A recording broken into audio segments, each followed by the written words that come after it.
Bonjour, je m'appelle Pilar Lopez et je travaille à la supply chain du groupe Michelin. Avec mon collègue et ami Jesus García Menéndez, nous conduisons un projet Demand-Driven SNOP. Avant de commencer à parler de Demand-Driven SNOP, laissez-moi vous présenter le groupe Michelin en 3 minutes.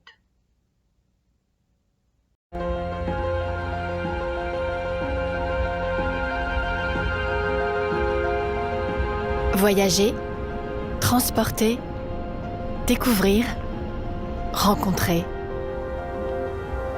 Depuis toujours, la mobilité est synonyme de développement. Aujourd'hui, elle transforme rapidement notre monde. À quoi ressemblera l'avenir ? C'est à nous d'inventer demain. Comment faire pour que notre mobilité soit plus sûre, plus propre, plus agréable, plus accessible, moins consommatrice de ressources?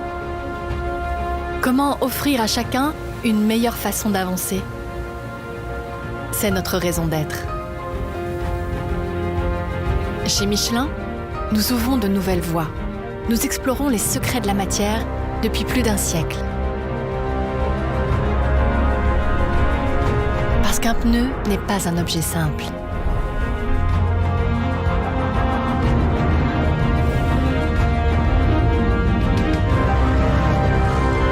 Des dizaines de milliers d'hommes et de femmes de toutes nationalités s'engagent chaque jour pour faire surgir de nouvelles solutions.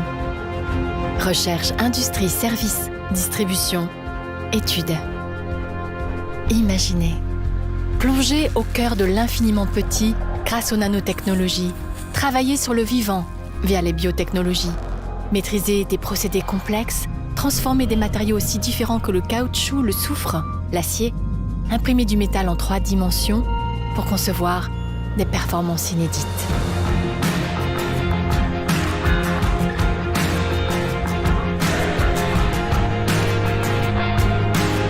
À l'origine des matériaux, il y a les ressources.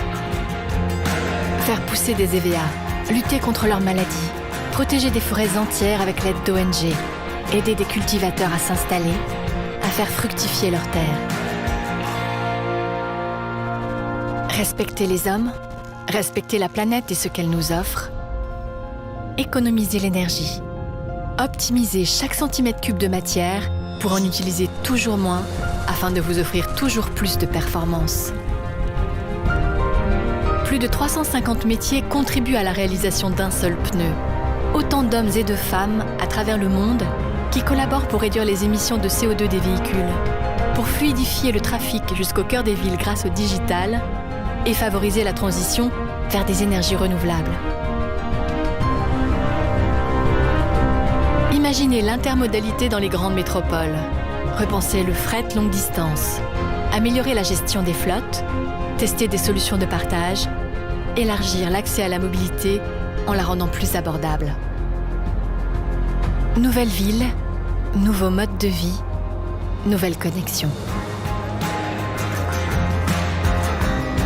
Meilleurs services, plus de proximité, d'interactivité, de sécurité, plus de technologie, plus de digital, donc plus de choix, plus de liberté, plus de plaisir pour une expérience unique du voyage.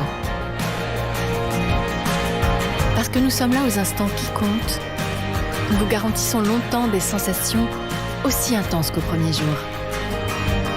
Kilomètre après kilomètre, année après année, nous voulons offrir à chacun une meilleure façon d'avancer.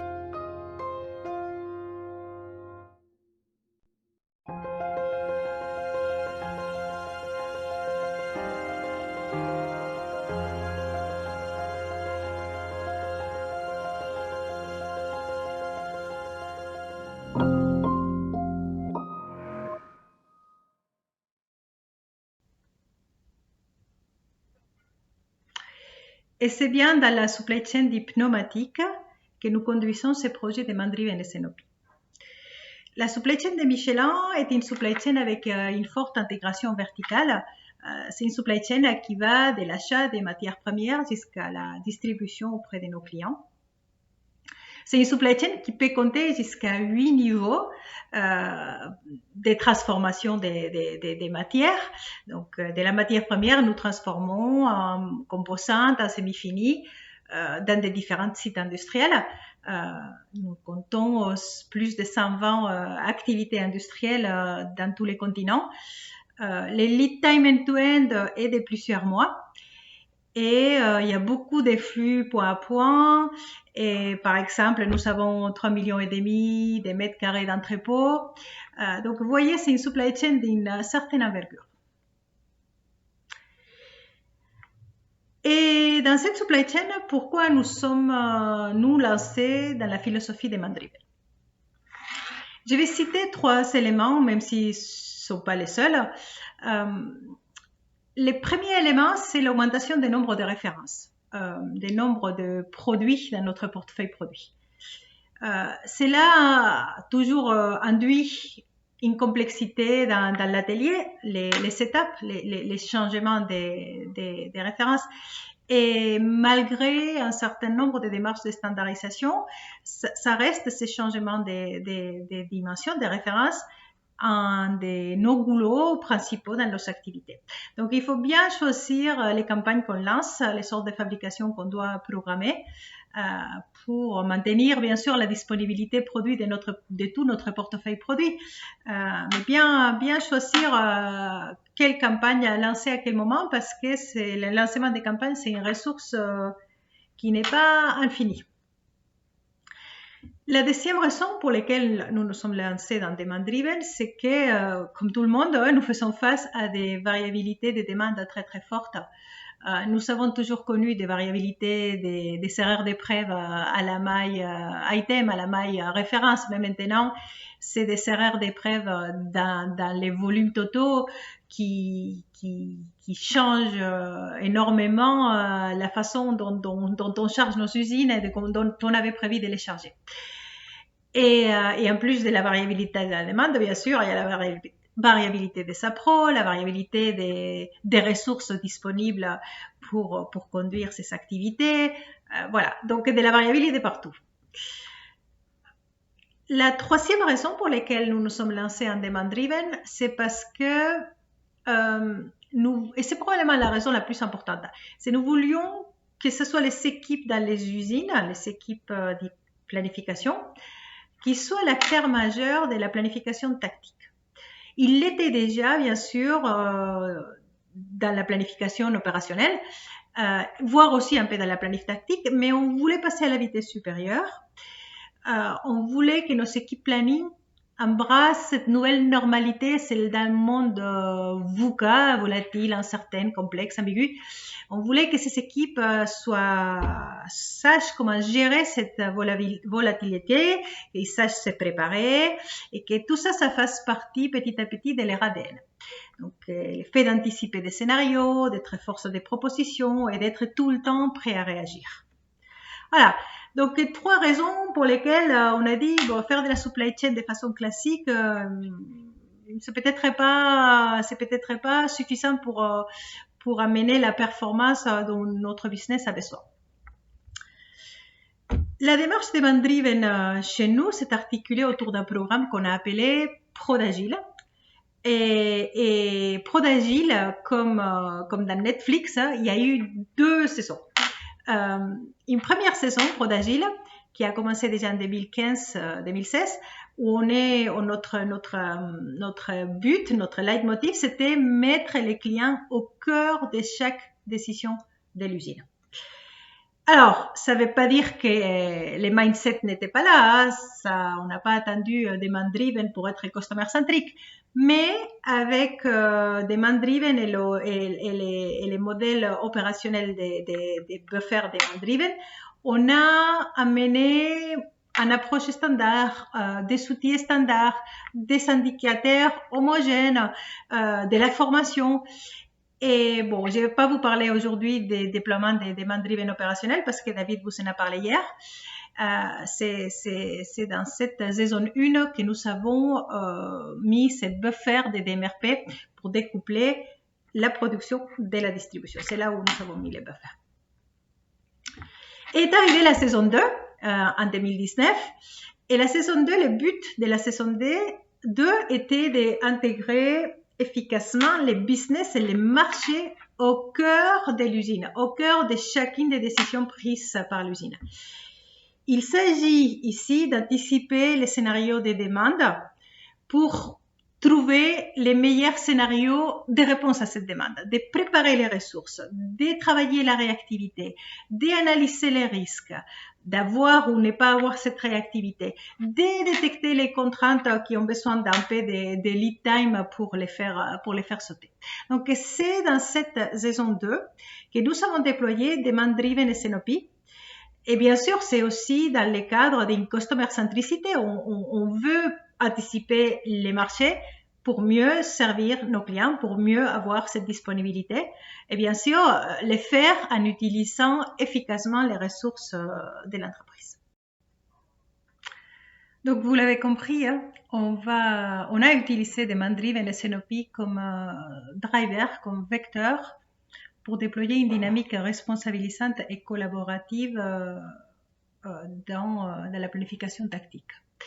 Alors, c'est une démarche, une dynamique responsabilisante parce que les usines, les équipes planning sont force de proposition et ils sont impliqués complètement dans la prise de décision des scénarios de réponse à la demande.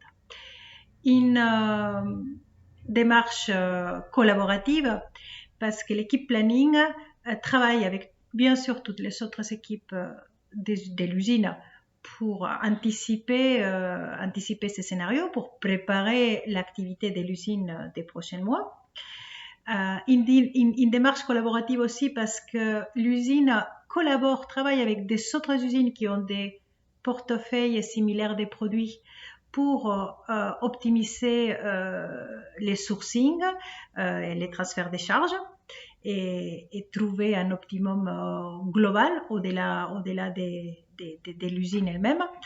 Et une démarche aussi collaborative parce que les usines et ces groupes d'usines travaillent avec les équipes business des régions et des équipes business des comptes clients pour prendre ensemble les meilleures décisions et les meilleurs scénarios de réponse à la demande.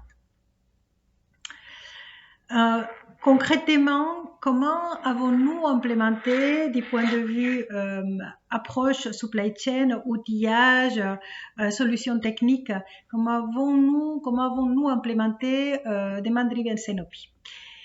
Nous l'avons implémenté en deux boucles, une boucle mensuelle et une boucle hebdomadaire. Une boucle mensuelle qui va regarder un horizon 12-18 mois à une maille relativement agrégée et dont le but de cette boucle-là, c'est de regarder des scénarios de demande, les best, les worst, et laisser l'usine à partir de ces scénarios de demande proposer et quantifier des scénarios de réponse. Alors, quantifier en termes de services projetés, en termes de stocks projetés, en termes de risques qui sont pris, qui ne sont pas pris. Donc, des différents scénarios et une quantification de chacun de ces scénarios. Et cette élaboration des scénarios, des réponses, sont faites en collaboration avec les autres usines qui ont des portefeuilles similaires produits. Le but, bien sûr, c'est d'anticiper les ressources et d'anticiper comment on va pouvoir les activer, voire les désactiver si les marchés s'effondraient, et comment les activer si les marchés étaient beaucoup plus forts que prévu. À l'issue de cette première boucle mensuelle, il y a un scénario qui est décidé et on va passer à une boucle, la deuxième boucle qui, elle est hebdomadaire. Et on va décliner dans ces boucles les décisions qu'on a prises dans la boucle mensuelle. Alors, cette boucle hebdomadaire, elle est jouée, elle est faite toutes les semaines. Elle est faite à une maille plus fine et elle couvre un horizon un peu plus court. Les buts de cette boucle hebdomadaire, c'est de regarder les contraintes à une maille un peu plus fine et prendre encore des décisions rapidement, sans s'attendre nécessairement à un cycle SNOP, sur un certain nombre de leviers. Par exemple, si la demande a été beaucoup plus forte qu'on avait imaginé dans ces scénarios tactiques un peu plus long terme, on viendrait dans cette boucle hebdomadaire décider quelle partie de la demande on peut servir, quelle partie on priorise. Si l'usine était beaucoup plus chargée qu'est-ce qu'on avait imaginé dans la boucle un peu plus long terme, on viendrait par exemple décider de reconstituer un peu moins les zones rouges, donc de les réduire pour consacrer les efforts de production à des commandes et non pas à des reconstitutions des stocks de sécurité nécessairement. On pourrait aussi décider de faire tourner plus rapidement les portefeuilles des produits pour mieux servir les clients. Bon, voilà.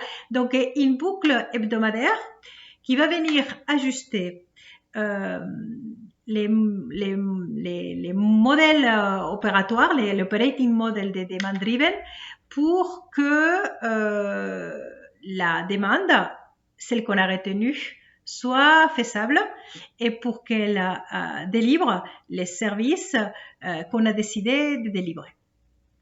Alors, si je rentre un peu plus dans la technique, comment on fait ça? Bien sûr, en suivant les principes des demand driven SNOP. Donc, prendre nos buffers opérationnels, on les projette dans les temps, sur 13 semaines, en utilisant une demande à lycée.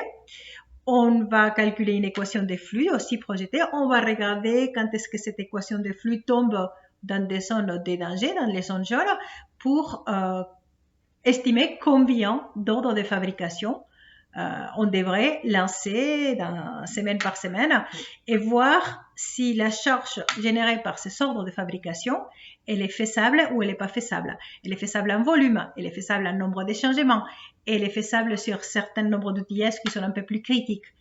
Et voilà, ce que je disais, si elle n'est pas faisable, on vient ajuster, que ce soit la taille des buffers, que ce soit la demande qu'on va prendre en compte en priorité dans la production, pour que ces ordres de fabrication qu'on génère avec l'équation de flux projeté deviennent maintenant faisables et que quand on rentre dans l'horizon de la DLT, on puisse décider au dernier moment quelle est la campagne qu'on va devoir lancer, qu'on va démarrer, mais sans avoir, en ayant un ensemble de demandes qui, parce qu'il a été priorisé, parce que les buffers ont été correctement modélisés, c'est un ensemble de demandes qui est faisable. Alors, comment on a conduit ces projets de Demand-Driven SNOP? Comme n'importe quel projet, avec une roadmap qui commence par une étude d'opportunité. Quand on la valide, on crée une petite équipe projet. On fait un prototype, on les valide avec des usines qui ont une maturité certaine dans des DMRP. Une fois que cette validation des prototypes est faite, on a continué à construire avec les usines, co-construire et encore co-construire pour bien intégrer dans l'outil tous les besoins fonctionnels des équipes planning pour planifier correctement ces lancements des campagnes. Et une fois qu'on a un outil prototype qui est relativement abouti parce qu'il tient compte des besoins et des spécificités de toutes les équipes planning, on va dans une étape d'industrialisation et un déploiement plus massif. Voilà. Nous pouvons vous dire aussi que nous avons déjà constaté des gains. Et les gains sont essentiellement des gains de réactivité. Grâce des réactivités à la prise de décision et à l'implémentation de la décision. Grâce à une meilleure visibilité de la demande par l'usine, voire des visibilités sur ce scénario, et grâce au fait que l'usine, elle prend des décisions sans nécessairement atteindre des boucles mensuelles de pilotage ou monter la prise de décision à des équipes de pilotage autres, grâce donc à cette visibilité et à cette boucle courte de prise de décision, nous constatons que face à une augmentation des demandes, l'usine est capable de réagir plus vite et mettre des ressources et activer des capacités. Et face à une réduction forte de la demande, l'usine elle est aussi capable de réagir vite et de s'activer des ressources et de s'activer des capacités. Donc cette dynamique elle est parfaite pour des périodes de forte incertitude. Voilà, en synthèse, nous avons adopté l'approche demand-driven. Nous l'avons adopté en deux phases. Une première phase où on a construit les modèles opérationnels, on a mis en place des buffers demand-driven et on a fait de la planif des prod horizon DLT avec demand-driven et des buffers. Et une deuxième partie qui est arrivée quand cette première étape était un peu assise, un peu mature, qui est d'utiliser des approches demand-driven pour anticiper des contraintes et pour les résoudre si possible avant de rentrer dans l'horizon opérationnel de la DLT ou les crises de programmation sont un peu plus stressantes. Voilà. Donc, saison 1 des DMRP opérationnels, saison 2 des DMRP SNOP, Demand Driven SNOP. La saison 1, on a amélioré les services aux clients immédiats à travers une amélioration de la qualité des stocks. Dans la saison 2, on a amélioré la réactivité à s'adapter aux variations de la demande des marchés, que ce soit à la hausse, que ce soit à la baisse. Voilà, moi j'ai fini ici pour la présentation. Merci de votre attention et je prends maintenant des questions.